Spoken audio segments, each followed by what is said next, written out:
Burt Reynolds knew he only had one chance to make Johnny Carson remember him when he went on the Tonight Show stage for the first time. And wow, did he do it. The sparks between them were electric, and it was one of the most memorable late-night moments ever. A video clip that is still watched and praised after 50 years. What was really going on behind the jokes and laughter on air? No one knew. For the last time before he died, Reynolds chose to tell the truth about his connection with Carson. The truth had been kept secret, and not even the biggest fans knew this part of the story. We're going to talk about that untold story in this movie. Once you know how these two legends really got along, you'll never look at those classic Tonight Show moments the same way again. As a child, Burt Reynolds was born in Lansing, Michigan on February 11, 1936. His family had roots in the Netherlands, England, Scotland, the United Kingdom, and even Cherokee and Italy.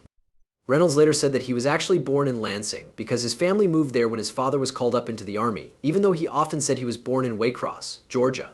Reynolds' childhood was marked by moving around a lot because his father was in the service. In 1946, the family finally settled down in Riviera Beach, Florida, where Reynolds became friends with Dick Hauser for life. Reynolds used to be known as Buddy when he was younger. In high school, he played football and got all-state awards. He went to Florida State University on a scholarship and became a great halfback there. His sports career was cut short, though, by a knee injury and a car accident that hurt him badly and will never heal. Reynolds went back to Florida State after taking a short break from college to get better. That he quit football after a bad loss in 1957, though. In this role, Reynolds' move from sports to acting began. He would go on to become famous for his charm, humor, and rugged good looks. The hard times he had as a child paved the way for his famous success. Reynolds' rise to fame in Hollywood wasn't easy. As a humble beginning, he got small roles as a guest star on TV shows like Flight, Schlitz Playhouse, and Pony Express in 1958.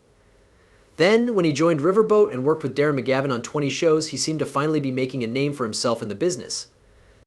There was something about Reynolds that made you pay attention. He was tough and attractive at the same time. In 1961, someone called him from Broadway and asked him to be in Look, We've Come Through. But it was clear that TV was where he belonged. As soon as he got back to TV, he did guest roles on well-known shows like Naked City, Route 66, Perry Mason, and The Twilight Zone. But things took a big turn for the better when he got the part of Quint Asper, the half-Comanche blacksmith on Gunsmoke, in 1962. He showed that he was more than just a good-looking newcomer by giving the popular show Grit and Heart for 3 years. Reynolds wasn't happy staying in one field, so around the same time, he started working in movies, appearing in films like Angel Baby and Armored Command. He was ready for a lead part after Gunsmoke. He went on to star in action movies like Operation CIA and Navajo Joe. He even tried being the lead in the short-lived TV show Hawk. With parts in movies like 100 Rifles and Shark, he became known as the tough, no-nonsense action star by the late 1960s. But when Reynolds started going on talk shows in the early 1970s, things really took off. His quick wit, funny jokes about himself, and obvious charm made him a fan right away. Fans loved how down-to-earth he was, and the fact that he was dating singer Dinah Shore made them even more interested. In 1970, Reynolds got a bigger part in the police soap Dan August. He didn't know how big things would get over the next few years, though. Reynolds joined the cast of Deliverance in 1972, a dark movie that made him play with more intensity, and earned him a lot of praise. But his famous Cosmopolitan cover that same year might have been even more remembered. Reynolds was happy to stand naked on a bearskin rug with a sly grin for the magazine, which wanted to show that women could enjoy some eye candy just as much as men. The picture of him in it went viral, starting many talks and solidifying his image as a brave, fun, and not too serious icon. Because of how popular he was becoming, it was only a matter of time before the biggest TV shows, like Johnny Carson on The Tonight Show, became interested in him. Johnny Carson was more than just the host of The Tonight Show at the time. He was like a guardian angel in Hollywood. With a raised eyebrow or a cheeky laugh, he could make or break lives. It wasn't just another interview for any actor, comedian, or singer who went on Carson's stage. It was a turning point that could change their place in the business. As long as Carson laughed and seemed to enjoy himself, you knew you did a good job. No one knew this better than Burt Reynolds. Reynolds knew he had found his big break when he was first asked to be on Johnny Carson's Tonight Show. As an actor, Johnny wasn't just another TV spot. It was a big deal, a chance to be seen by millions of people. And a quick way to become famous if done right. But because Carson was so famous, there were written rules that all of his guests had to follow. Before Reynolds went on The Tonight Show for the first time, he met with Freddie DeCordova, who works as Johnny Carson's director. It looked like Freddie was getting Burt ready for some kind of secret mission when he set the rules. When you were on Carson's land, there were some important rules to follow. First, don't touch too much. Johnny didn't like that. The big one came next. Do not mess with his pens. Finally, don't touch his hair under any circumstances. That was Carson's style, and following it meant a smooth and easy time on the show. Not just for show, these rules, along with the guests, they helped set the mood for everyone in the room. People who stuck to Johnny's rules usually had a great time, and the crowd could tell. But if someone did something wrong, things might not go as planned. He didn't make a fuss. There were times when you knew something wasn't right. Even though he didn't say it, he made his demands clear. And Burt Reynolds was about to break one of these rules. Reynolds was never one to play it safe, so he saw these Dawn TS as a great chance to get into trouble. He didn't follow the script instead. He went to the prop room and asked for knives and a can of whipped cream, which came as a surprise.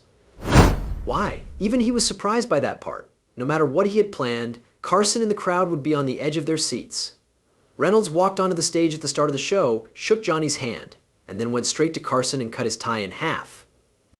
The crowd laughed out loud, and Johnny, who looked shocked, stared into the camera with a fake disbelief look, making the most of the moment. Carson wasn't going to let Reynolds win, though.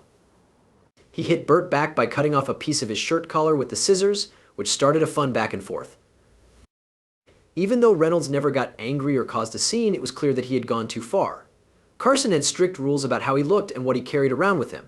He could take a joke, but this prank went too far for most people to handle.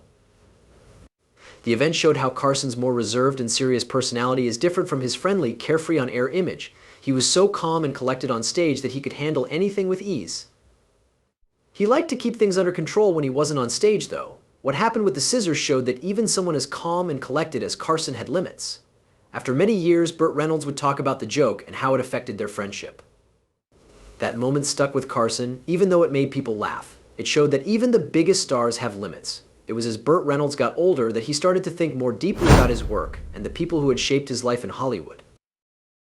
When he talked openly about his friendship with Johnny Carson, it was one of the most telling parts. Reynolds opened up about their relationship in an emotional interview, showing parts of it that the public didn't fully understand at the time. The famous tie-cutting joke was one of the most striking things that came out. In the moment, Reynolds thought it was just a joke, but as the years went by, he realized that Carson may not have taken it as lightly as he thought. He said that even though it was a famous and memorable TV moment, it changed their friendship in a way that would last. Reynolds had a great sense of humor, but he admitted that he may have crossed a line with Carson. This was because the famous host had some personal rules, especially when it came to his image and the little things that made him Carson. The way Reynolds talked about Carson in his later years made his reflection even more moving. Reynolds said that there was always some mental distance between them, even though they laughed together and acted friendly in public. Carson kept his ties professional, even with friends, and Reynolds knew that about him. It wasn't that they didn't value each other, quite the opposite, but there were always limits in their friendship that they never talked about. The friendship between Burt Reynolds and Johnny Carson was more than just late-night chit-chat. Reynolds always admired Carson's intelligence, but he was never sure where Carson stood on a personal level. At first glance, it looked like the right mix. Johnny was the master of sharp, calm wit, and Burt was the wild, over-the-top movie star who was known for being charming and unpredictable. Even though both were very successful, they had a relationship that showed how complicated Hollywood friendships can be, especially how hard it is to keep up public personas while also setting personal boundaries. Behind their roles on screen, both men had to deal with the stress of fame, public demands, and the need to keep what little privacy they still had safe.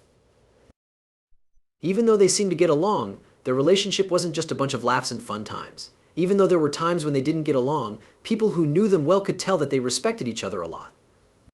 They knew how fragile their relationship was, even though they had a lot of fun together. Their bond showed that there could still be real moments of friendship and understanding in a world where egos often clashed and relationships were put to the test by the bright lights of Hollywood.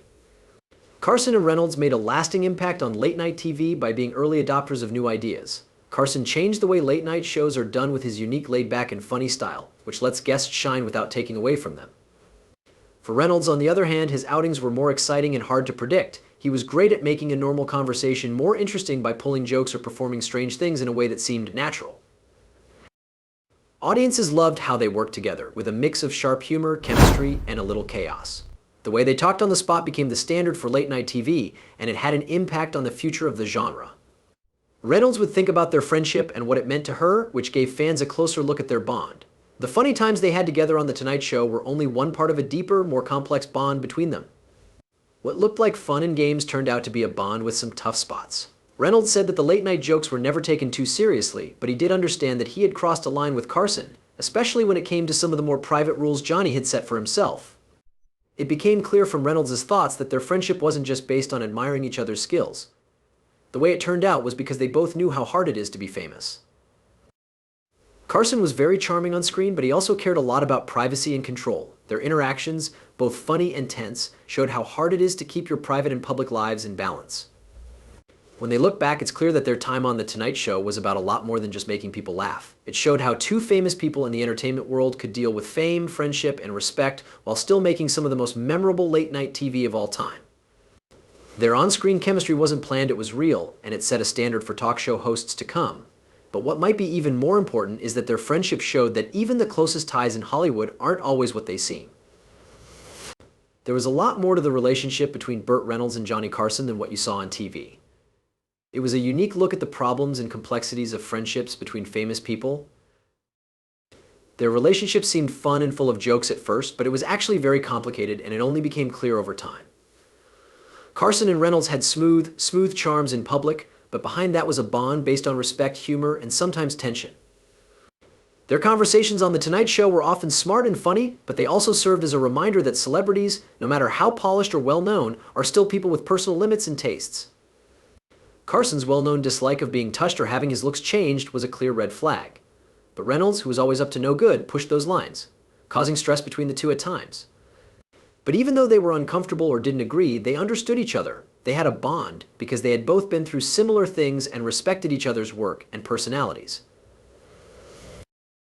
In later years, Reynolds talked about their bond, and it became clear that it was deeper than anyone could have imagined from their TV appearances. It was not always good. There were times of stress and even some mistakes.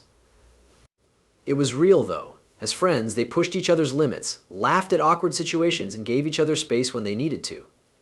They had a relationship that stood out because it was real, which doesn't happen very often in the world of celebrities. In a way, their relationship summed up the age of late-night TV. It was unplanned, unpredictable, and full of real moments of connection.